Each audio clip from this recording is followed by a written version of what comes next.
Renacer SIPS y el día de hoy voy a estar conversándoles un poco sobre lo que es prevención de recaídas y las alternativas ocupacionales. Dejar de consumir es un gran reto y una decisión sumamente difícil que cuesta, que nos lucha, pasa por un cambio y una reestructuración, como lo he venido comentando, de hábitos, rutinas, contextos sociales, contextos incluso familiares, contextos académicos, ¿sí? Contextos laborales. Es un gran paso y una gran toma de decisión, ¿sí?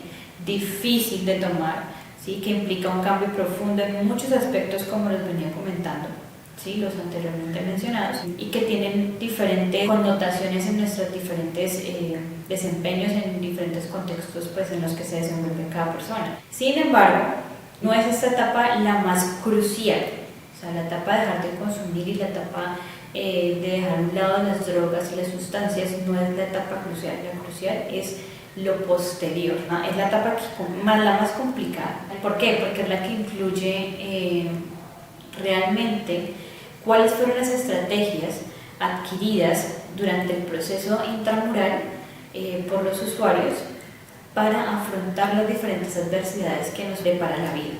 Sostener la abstinencia, porque realmente eso es lo que hacen los usuarios por un tiempo, dejamos de consumir, ¿sí? Entonces pasamos por un momento de abstinencia, está íntimamente ligado con la posibilidad de la recaída. Esta posibilidad, de la que en general se habla poco y en los que muchos pacientes prefieren no pensar, está presente dentro del proceso de recuperación. ¿A qué quiere llegar esto? Realmente el proceso de recuperación siempre va acompañado con un pensamiento de puedo llegar a recaer, no cuento con las herramientas necesarias para no recaer, ¿sí? Obviar esa importancia, dejar de lado esos pensamientos es incentivar ese momento de recaída, por lo cual debemos tener presentes y debemos considerar, observar, evaluar cada comportamiento y cada conducta que nuestros usuarios y nuestros familiares vayan manifestando.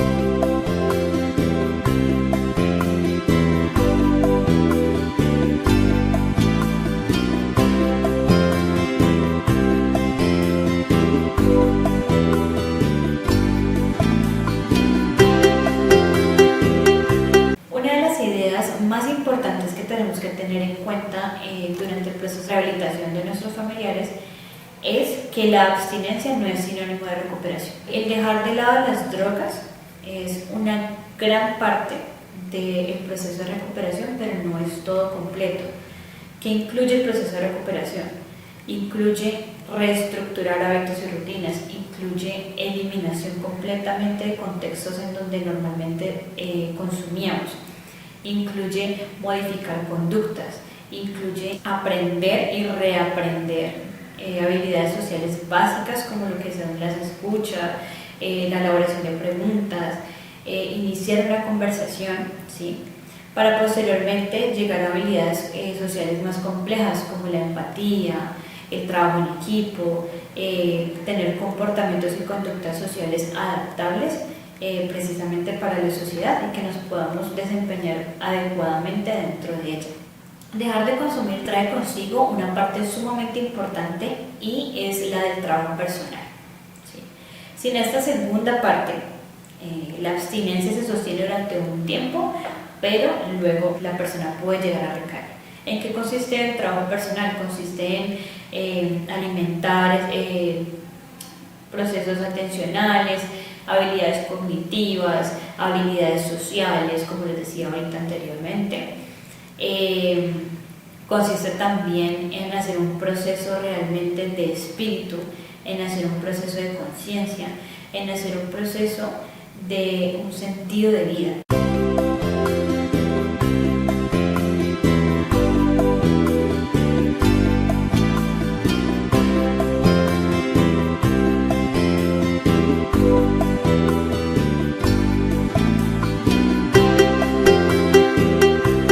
Ahora bien, una vez logrados ciertos aspectos y ciertos factores durante el proceso de recuperación, vienen entonces el paso por diferentes adversidades y situaciones de la vida.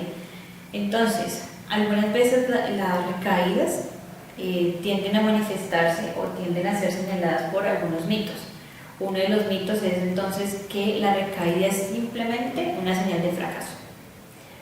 No hay que tener, o sea, hay que reconocer ese tiempo que estuviste limpio, reconocer ese tiempo de abstinencia, porque durante ese tiempo de abstinencia tú aprendiste algo.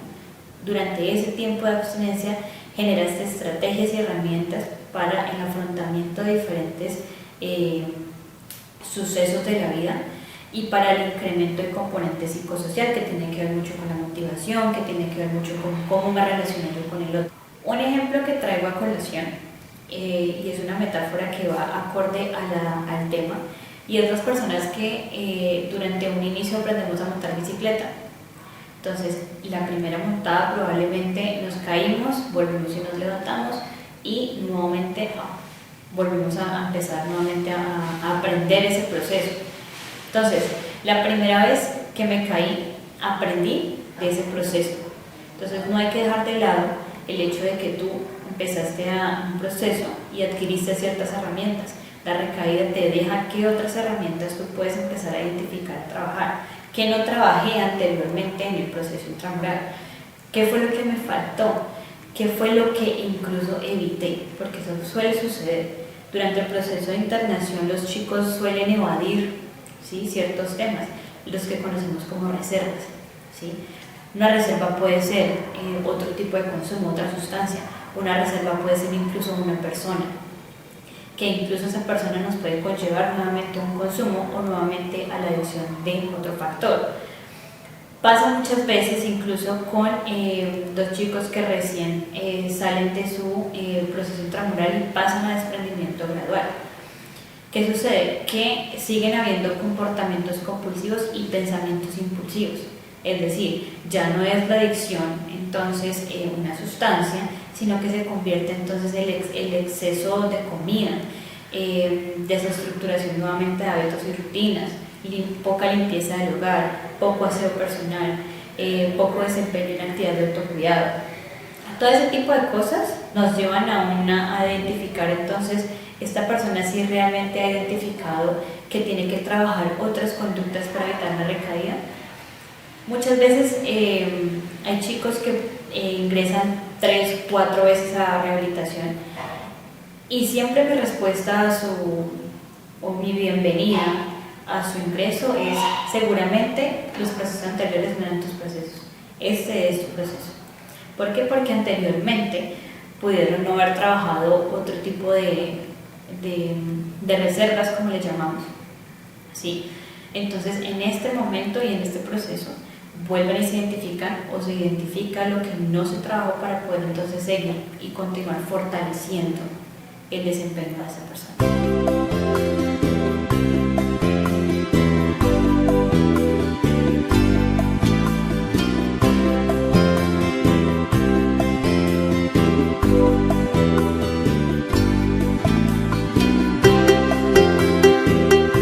Debemos recordar que todas las personas tenemos pensamientos diferentes, somos únicos e irrepetibles y cada persona crece personalmente bajo un determinado medio, es decir, existe la música para reconfortarnos, existe la naturaleza, existe la terapia de bailar, existe el arte, el deporte, el trabajo para la comunidad, la meditación o terapia psicológica. Muchos de estos métodos funcionan diferente para cada persona.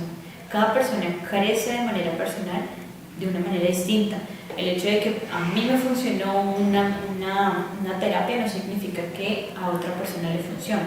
Todos crecemos de manera distinta y es importante entender esa otra manera de crecer de la persona y respetarla, no juzgarla, comprender al otro, siempre hablando también de un proceso de empatía. El proceso y la prevención de recaídas no únicamente se le menciona a la parte de los usuarios, sino que también es muy importante que la familia tenga en cuenta también que debe involucrarse en este proceso, que debe asistir a reuniones, que debe ser parte del proceso durante toda la vida de nuestro hijo, de nuestra hija, de nuestro hermano, nieto, sobrino, precisamente para generarle a esa persona un contexto seguro unas redes de apoyo sostenibles, donde la persona pueda refugiarse o pueda comunicar cuando realmente esa persona manifieste algún signo o algún síntoma que pueda llevarla a la recaída.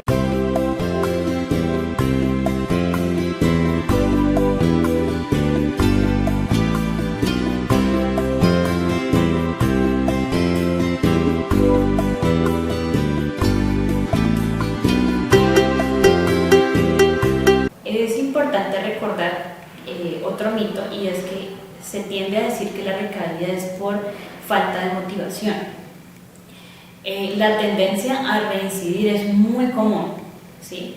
Es normal que nuestros familiares se nos acerquen y tengan momentos en donde tengan ese deseo de consumir, donde tengan esos comportamientos, esos patrones, donde nuevamente deseen ese consumo, ¿sí?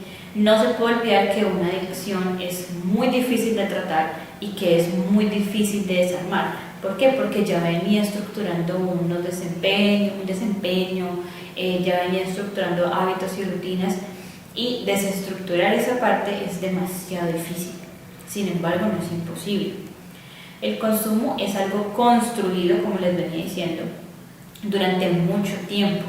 Muchas veces han pasado que personas que consumen durante 2, 3 años, ¿sí? Y cuando hablo de consumo no necesariamente estoy hablando de una sustancia, sino que también puede ser tiempo excesivo de trabajo, juego, tiempo excesivo o exceso de comida.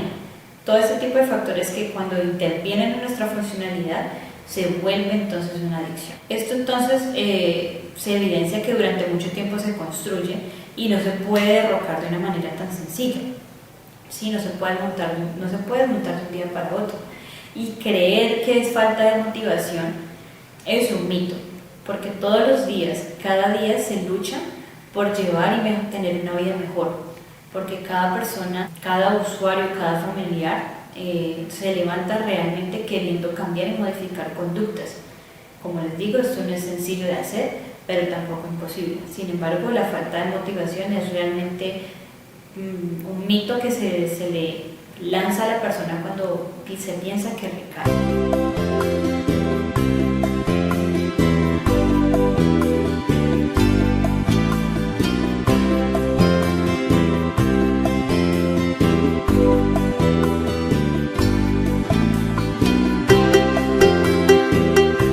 Cuando decimos que la recaída es imprescindible, que es inevitable, que ataca sin previo aviso, esto es mentira.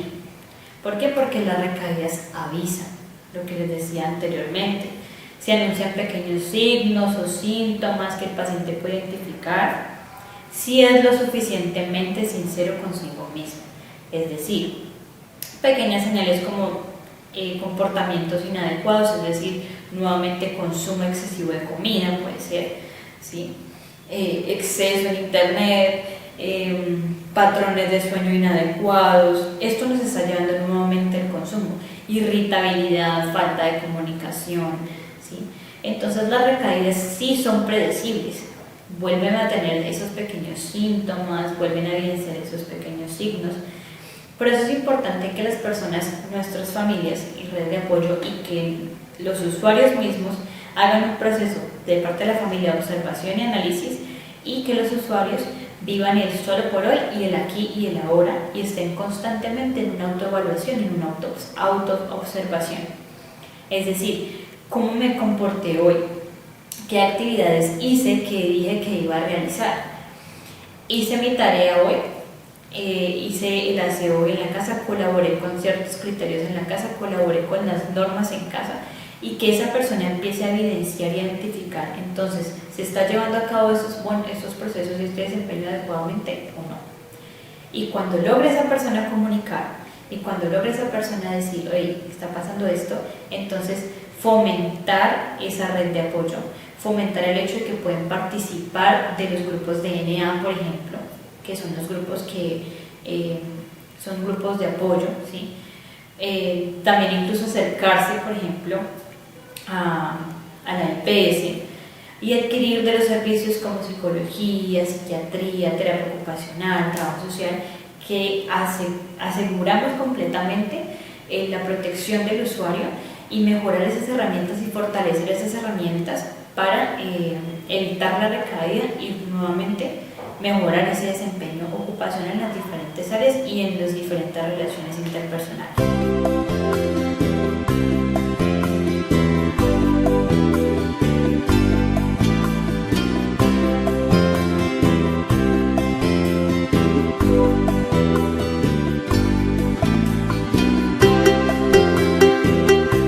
Como les decía, la recaída, otro mito, la recaída es que suele ser, no, es que implica otra vez volver a lo mismo. La recaída no necesariamente es volver a la sustancia inicial, no, la recaída entonces puede verse identificada en otros aspectos. Entonces, mal manejo de alimentación, mal manejo del sueño, mal manejo de actividades de ocio y tiempo libre, mal manejo de relaciones sociales. ¿Qué es lo que estamos haciendo? Es reemplazar una sustancia por otra. Y en ese momento entonces empezamos a decir, ¿será real o no será real? Que es que cuando uno recae en la misma sustancia, no necesariamente es así. Se puede cambiar de sustancia, pero entonces es la misma adicción a algo. Cuando nos volvemos ingobernables ante una adicción, ante una persona incluso, ante un trabajo, ahí entonces empezamos a ver ese desequilibrio ocupacional. ¿Qué tan equilibrada está nuestra vida frente a diferentes aspectos? ¿Sí? ¿Qué tan equilibrada está mi vida frente a mis ocupaciones? ¿Qué tan equilibrada está mi vida frente a mi familia?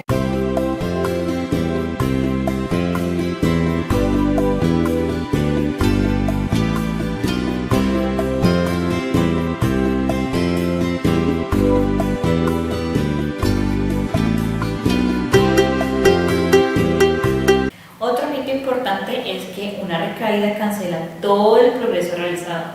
Eso no es cierto. Podemos estar 2 años en abstinencia o limpios y posiblemente la persona pueda recaer. Ese periodo de tiempo de aprendizaje, 2 años, no se olvida. Como pasa lo mismo con el ejemplo de la bicicleta, y es que tú durante 2 años puedes que no vuelvas a montar bicicleta, pero nuevamente retomas esa actividad y digamos que te desempeñas adecuadamente en esa actividad con algunos inconvenientes, pero vuelves a estructurarte bien en esas rutinas, en esos hábitos, en ese desempeño. Pasa lo mismo con la adicción. Un periodo de tiempo, 2, 3 años, incluso 2 meses, 4 meses limpios, 1 año, 2 años, ese tiempo vale oro, ese tiempo sirve, ese tiempo te ha generado a ti diferentes herramientas y estrategias para manejarte en diferentes aspectos de tu vida. Entonces es una mentira y es un mito creer que ese tiempo se perdió por completo. Puede que un proceso de recaída simplemente sea una pérdida momentánea de nuestra estructuración y proyecto de vida, porque es todo muy ligado con proyecto de vida. Cuando tenemos bases fuertes, cuando tenemos metas, objetivos, una visión, una misión establecida y estructurada, muy poco probable que nosotros entonces vayamos a tener un desequilibrio en esa parte y que vayamos a recaer. Entonces, nuevamente les repito, probablemente hay cosas que no se pudieron identificar, hay habilidades, capacidades a mejorar que no se pueden identificar y que probablemente en la recaída se trabaje y que entonces se pueda lograr entonces que la persona se desempeñe ocupacionalmente, adecuadamente, óptimamente en los diferentes aspectos de su vida.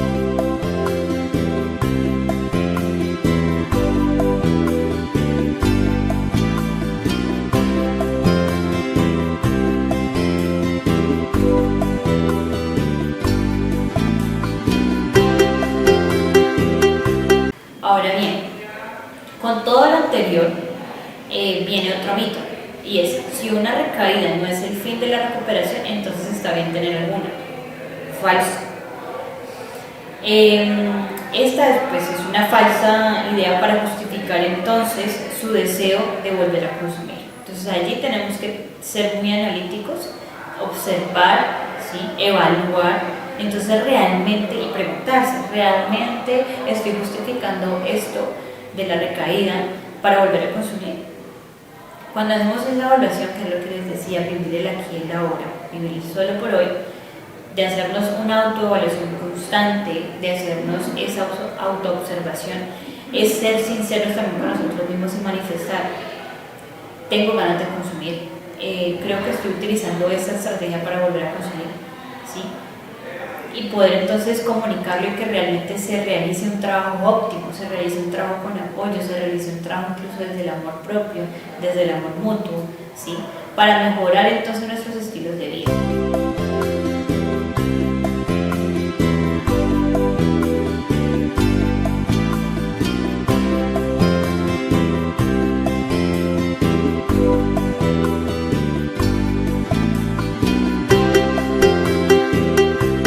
Nos preguntamos entonces, con todo lo anterior, ¿cómo hacemos para reducir esa vulnerabilidad de las recaídas?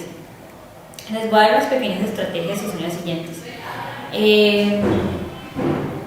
Resocializar o hacer el proceso nuevamente de la parte de socializar otra vez con las personas, del regreso social del usuario, cuesta. Y el usuario viene con unos niveles otra vez de sedentarismo, agotamiento, ¿sí? Entonces es importante que nosotros manifestemos siempre hábitos y estilos de vida saludables, como el ejercicio, alimentación sana y consciente, meditación, organización, tiempo de calidad con familia, tiempo de calidad con nuestro contexto social, tiempo de calidad con nuestras actividades productivas, que realmente centremos la atención en lo que estamos realizando, porque muchas veces nuestra mente funciona todo el tiempo como una máquina que nunca para. Estamos pensando y haciendo 1000 cosas a la vez, cuando realmente necesitamos que nuestra mente se enfoque y tengamos una atención plena en cada actividad que realicemos durante diferentes momentos de la vida. Cuando a veces mencionamos aspectos como es que yo paso el momento de cena con mi familia, realmente eso es un tiempo de calidad, estar alimentándonos mientras otra persona está en el celular, ¿sí? Entonces, ¿es un tiempo de calidad o no es un tiempo de calidad? Ahí nos empezamos nuevamente, lo que les decía, a evaluar y a autoevaluar entonces las conductas y comportamientos que estamos teniendo desde el mismo usuario y también desde la familia para con el usuario.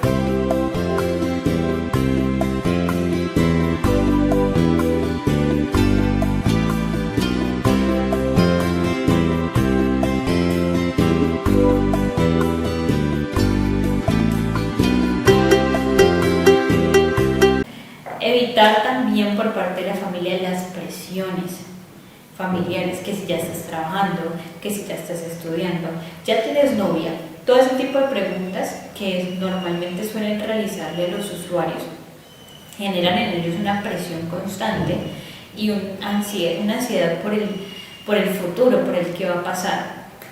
Evitemos constantemente este tipo de preguntas y este tipo de presiones, porque eso nos puede llevar incluso a que la persona, nuestros familiares, generen un mal manejo del estrés, mal manejo de la ansiedad, y eso pueda llevar incluso a la recaída.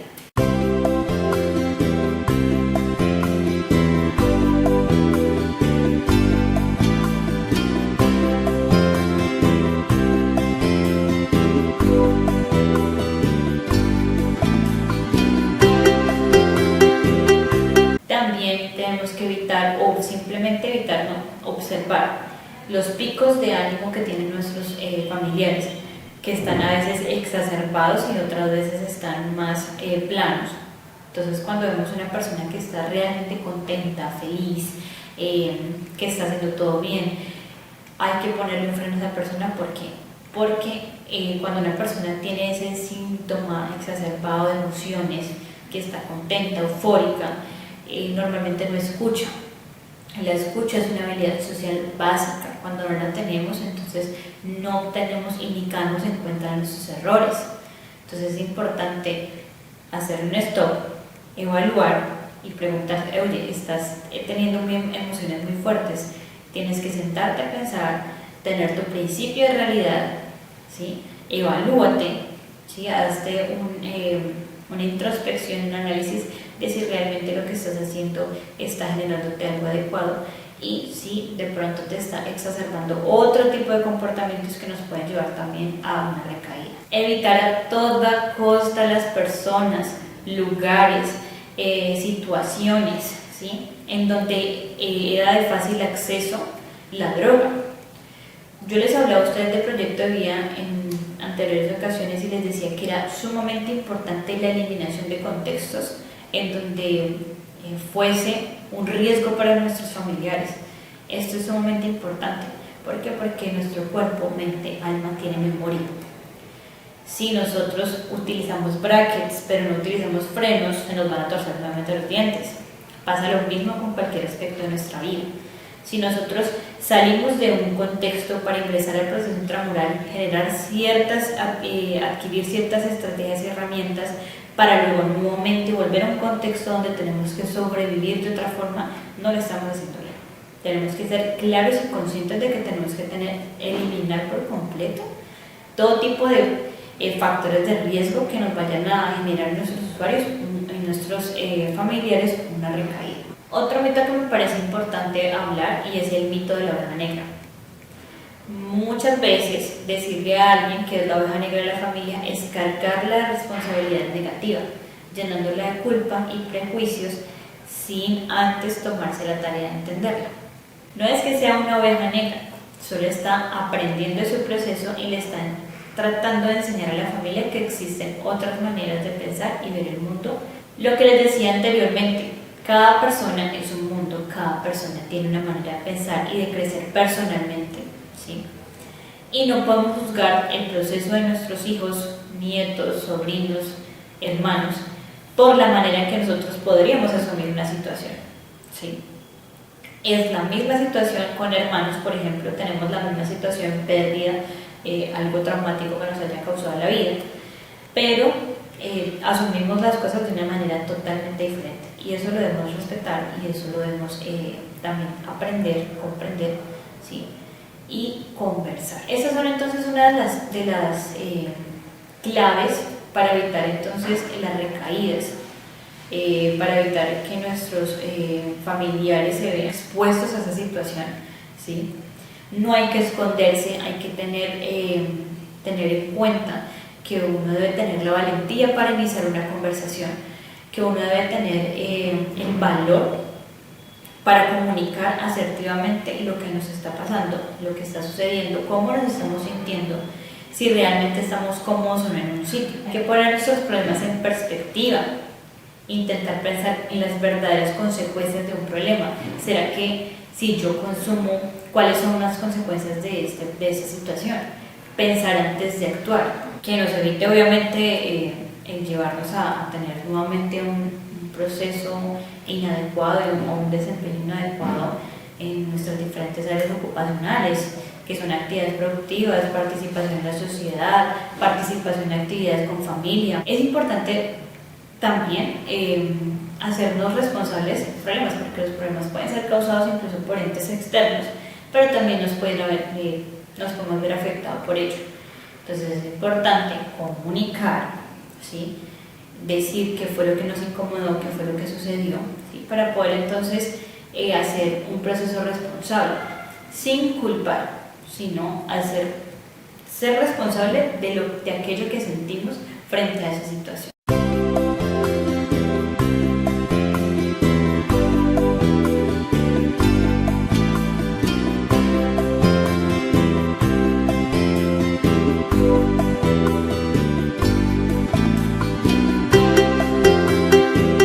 Finalmente, otra clave importante para esto es que va muy ligado y es el proyecto de vida.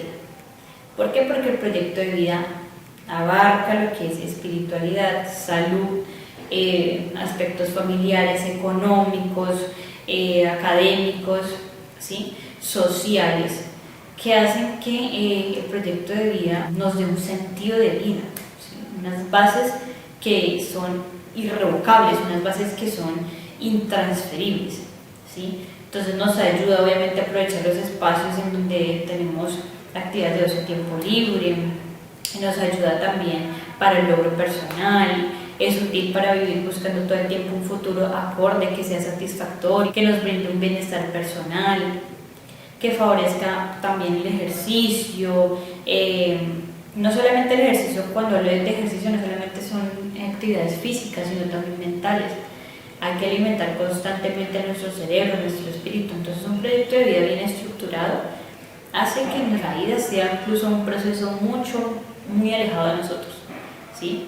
Entonces es importante realmente estructurar bien ese proyecto de vida, que nos dé las bases, objetivos reales, objetivos alcanzables, medibles, ¿sí? Siempre basados en un principio de realidad.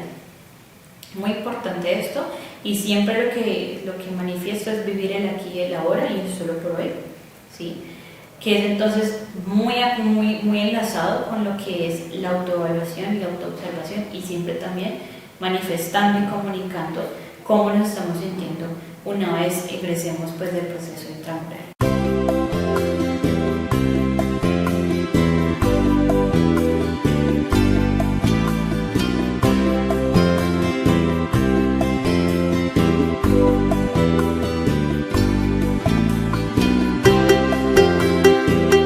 Espero que el video les haya servido.